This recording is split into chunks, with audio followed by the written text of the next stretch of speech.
So therefore, even the Judeo-Christian God's old name literally meant earth, air, fire, and water, meaning that God is literally all. This room, these chairs, the air we breathe, and even what we eat that becomes our flesh, especially that, because that's the motion of things. See, outside of our solar system, there is a vast nebula of gas and other particles. And inside that nebula are hundreds of infant suns, just outside of our solar system, just past the edge of the Milky Way.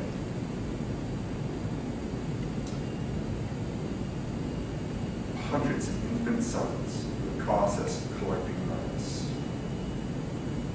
All of the elements of the periodic table of elements were once part of and refined to their current states within suns that are now long dead.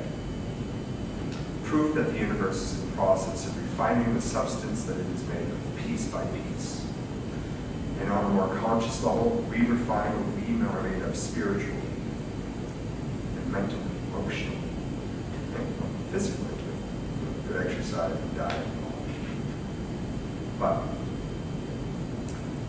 mainly by the decisions we make, the actions we do, the things we say, and the thoughts that we have. The occultist and alchemist Aleister Crowley, which you can't, to a true occultist, you can't separate and say occultist and alchemist, because alchemy is part of it. Alchemy is the main way to get there, to do that whole I'm in tune with the universe thing. Aleister Crowley once said that all men and women are stars. I believe that this is akin to something that he meant by this, that he meant we are these processing centers, everything that goes into us. And by we are these smaller facets of the universe, acting out this near celestial dance that determines what the universe, especially the mental and spiritual parts of it, are made of. Not impacting more than the immediacy of our planet, or perhaps as far out as the sun's still being created, if you will, do you think there be with the whole thing. Even the laws of physics break down the black hole, because I would assume they're being taken apart as a further act of separation before conjunction, before they are rebuilt in a further perfected design on the other side. So, it's another theory surrounding dark matter, dark energy. So oddly enough, it has to do with fungus. No, not mushrooms, fungus. It's a particular type of fungus that there's many different species of all over the world, called mycelium, studied by a microbiologist by the name of Paul Stamets, which I strongly recommend looking up his lecture on this on TED.com. I think it's how fungus can save the world. And he goes into a lot of ecological information with that, but at this point, very, very important. So, mycelium appears to form underground in the same patterns that the gravitational pull of dark energy show us. This fungus connects all plant life, mainly larger, older plant life, within an ecosystem, and serves as a conduit for the exchange of water, minerals, nutrients, and even, yes, information. Mainly on a chemical level, but information nonetheless, communication. It also removes pollution from the soil, decomposes dead plants and animals to produce soil, breaks down rocks slowly over time for the same purpose. More separation. Funny thing is that the fungal kingdom is genetically the closest to the animal kingdom outside of the animal kingdom. It's not a plant. It's fungus. It's a whole other thing. It's considered vegetable, but it's not really a plant.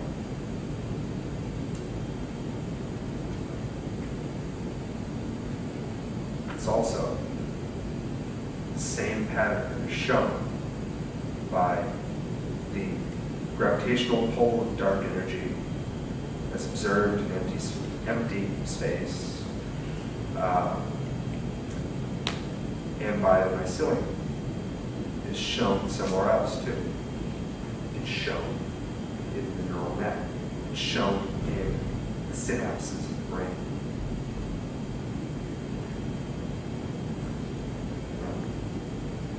Single-celled organisms that evolve into much greater things like us are born within the mycelium.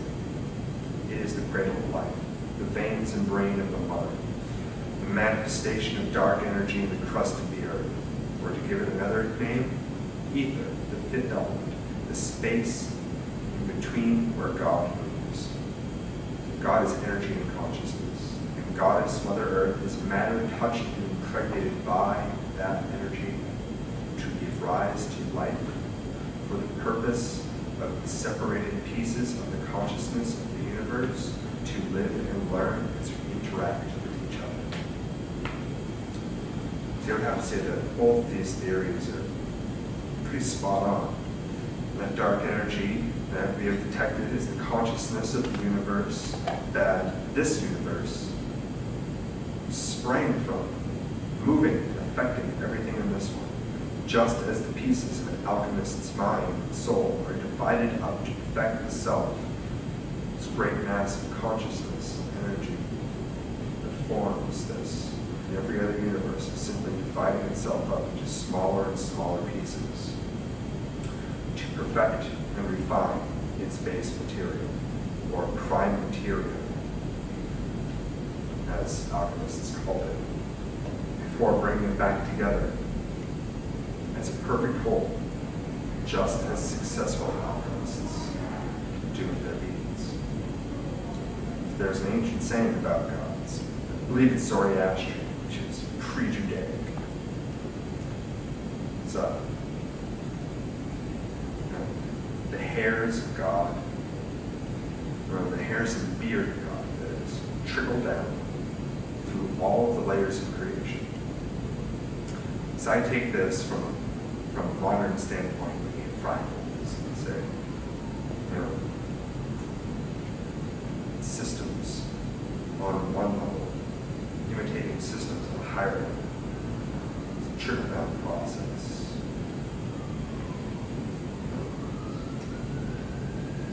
Each layer going deeper and getting smaller, like looking deeper and deeper into a little patch of skin.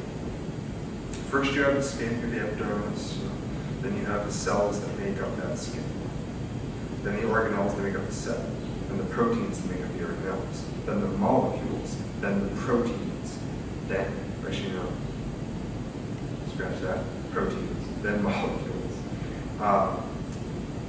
then the atoms that make up these molecules, then the particles that make up the atoms, and then smaller and smaller into infinity as you deal with nothing but pure energy and possibility, which is what any quantum physicist will tell you an atom's true composition is. So I propose that somewhere in the universe, somewhere in a universe, some universe predating our own, there's a vast, unimaginably large field of suns being born and dying, giving way to an endless field of black holes. Well, not endless, but endless from our perspective. Or even not. We don't know. Who's been there? I haven't. You? No, not I haven't. No.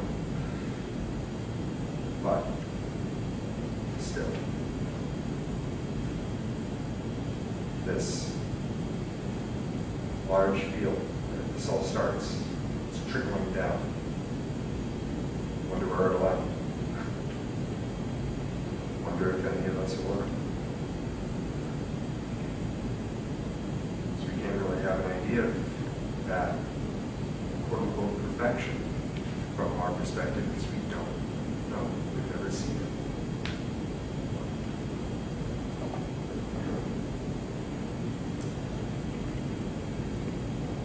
So, but all of these suns, all these black holes, sometimes the black holes pulling in other suns that are in different stages of birth, life, and death. Just as an alchemist finds more and more parts of him or herself faster and faster as they go further in their transformation towards perfection in the quest to understand the mind and power of God. Perhaps also to seek union and conjunction. This brings us back to us. What is the nature of mankind? What is the purpose of the ability to perceive our spirituality? I would have to say that it is none other than for us to discover our true nature as parts of the whole, and thus beings of infinite potential that create our world, our mind, and our destiny. The Sufi poet Rumi said, "Whenever you entrust your heart to a thought, something will be taken from you inwardly. Whatever you think and acquire, the thief will enter, and from that side where you feel safe, so busy yourself with that which is better, so that something less can be taken from you." This was the thief. These are lower aspects of self. More importantly, on a biological level, because that's what our Western mind can wrap itself around more easily. Synapse connections in the brain are forged and strengthened through repeated use. The brainwave patterns interact with the energy body, with the 0-point field, resonating back and forth between you and the universe. So choose your thoughts carefully. They shape your interaction with the world. I love that the recent movie Avatar, to pop culture reference here, touched upon this with the interconnectedness of all life, mainly plant life and animal life on that planet, on that alien world. All the root systems were connected like a large neural net. The inhabitants of the planet could hook into with their ponytails, these extensions of their spinal columns with nervous receptors on the ends of them. How every animal had these could connect with the planet's consciousness, or the goddess Isla, as they referred to it. Every bit of moss and vine they touched would reveal luminescence simply from having contact with another being who was part of their connection. So we have this here that's more subtle. We can connect to everything around us if we are open to the experience. Not just intellectually, but conceptually, to fully be open to it. With what our rational Western minds refer to as a reckless abandon. See what James Cameron was referencing here, whether he intended it to be done so as fiction, or he intended it to show the modern world the idea of this. Shamanism. Shamanism is the very first religion. It's not even really a religion. It's more of just a way of life. It's humanity's first glimpses of worlds both beyond and within this world. It's through this very primal, basic connection to the land, the sky, the animals, and each other. Of course, the term shaman comes from a specific place. It's not a general term used all over the world. It comes from Siberia. For me, the indigenous spiritual practitioners in Siberia. Shaman means one who flies, talking about the ability to see the soul.